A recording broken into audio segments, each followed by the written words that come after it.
Why is online shopping so annoying these days? In-person shopping is about the same as it's always been. Most stores have fewer cashiers. Most places are still moving towards self-checkout. So that's about the same as it's been for the last couple of years, at least where I live. But the online shopping experience certainly has gotten worse in general. Some places are still fine. More niche places where you already kind of know what you're buying, those are fine. And like Amazon, if you know what you're getting, you're reordering something, it's fine. But buying a new product, something you're not familiar with, has gotten worse, I think, particularly online.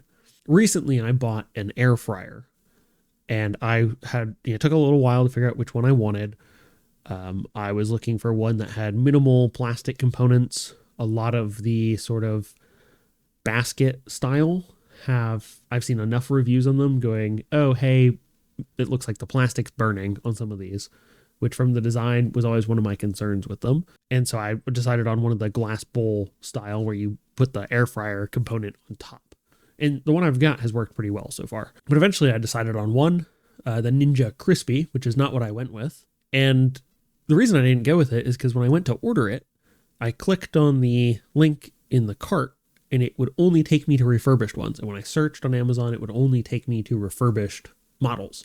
But when I had been looking, and when I looked at the save for later icon, it was a new item. But the only way I could get it at that price was a refurbished item. And like a few days prior, when I had been debating on purchasing that one, it had been the new item at that price. So it made no sense to me. So I wound up buying a different one a little later. But that was just not a great experience. And that was on Amazon, which I think most people, at least in the US, use regularly. And that's not a great experience. And another problem with it was there's tons of brands out there on Amazon where it's just like, what is this brand? Who's actually making this? It's just a random string of letters and numbers. The price is like, that's suspiciously low sometimes. Like you look at, oh, okay, that's I'm trying to think of name brand stuff. We'll use the air fryer. It's like, oh, that's a Ninja one. Okay, I recognize Ninja. Or Cuisinart. Or Instapot. I believe they had one too. And it's like, those are all, this is about where the price should be. Why is that one half price? That's a little suspicious. And yeah, I'm not saying air fryers are the healthiest option. It has helped me stop eating out quite so much.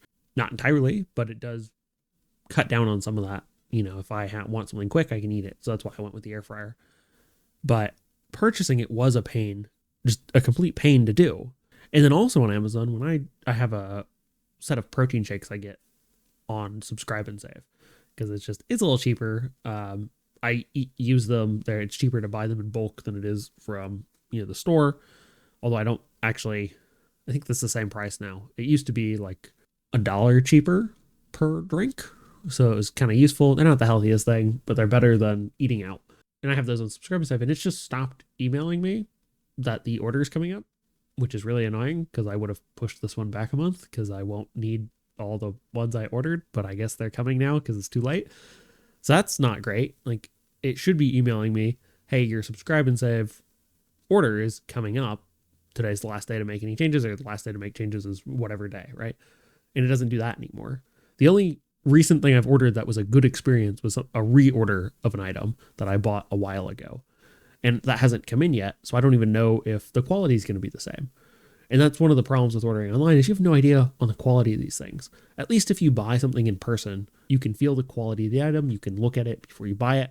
Whereas online, you're going with the pictures and potentially brand recognition.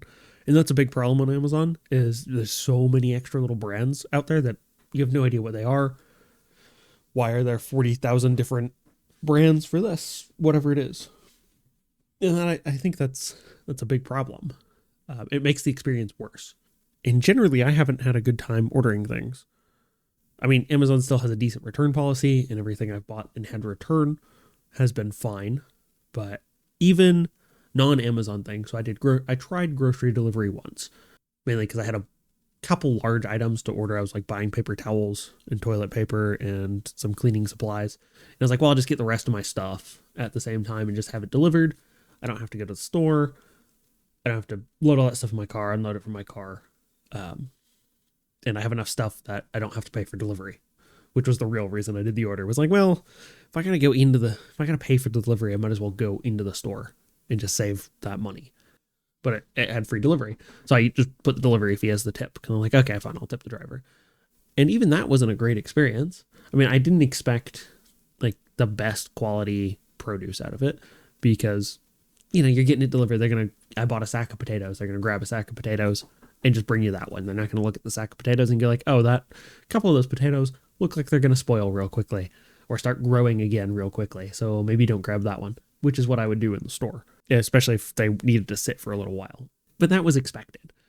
But even then, like, I asked them to shoot me a text when it was delivered and ring the doorbell, and that didn't happen. So I was glad I did it in winter. But even that like experience was like, well, that's not a great experience. I don't want to do this again because if I did this in summer, that food would have spoiled if it had to be refrigerated. And so, I mean, it's not great. And I think I imagine that's true across a couple different places. A lot of websites just aren't great to use, and the quality of a lot of things is going down. You know, as I mentioned at the start, you know, in-person stuff is about the same, which isn't great. It's definitely worse than it was like 10 years ago, but it's still not, you know, but in-person hasn't worsened as much as online has. At least that's how it feels. But then again, I tend to go to the same place, and I try not to buy as much stuff these days. And that's definitely, you know, I think a lot of people are doing that with the price of things and the economy and how it's going. And I wonder if there's just so many people buying stuff that they don't have to worry about that anymore. There's no real competitors. I mean, really, like, you have Temu and Amazon as the like major online retailers, and Walmart and Target have their own online branches, and I'm sure there's other ones I'm just not thinking of. And most brands have an online store that you can buy from direct if you prefer. And I can think of a few smaller places, like the people I buy my coffee from have a fine online store. Like, it's nothing super fancy, but it works. It's easy to use. Like, it's very clear on what you're getting. So, I mean, that's great. Like, McMaster-Carr has a great website. Not that I buy things from McMaster-Carr, but it loads super quickly, and that's sometimes a problem with some of these sites too. I don't know. It just feels like it feels like the entire online shopping experience is getting worse, particularly because there are so many more brands out there that are just unknowns. The quality is often suspect, and nobody cares anymore. And I kind of get that. I do.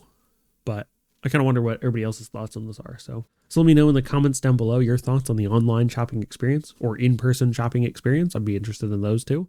And that's all I've got for this week. Thank you for watching. Don't forget to like and subscribe, and I will see you in the next one.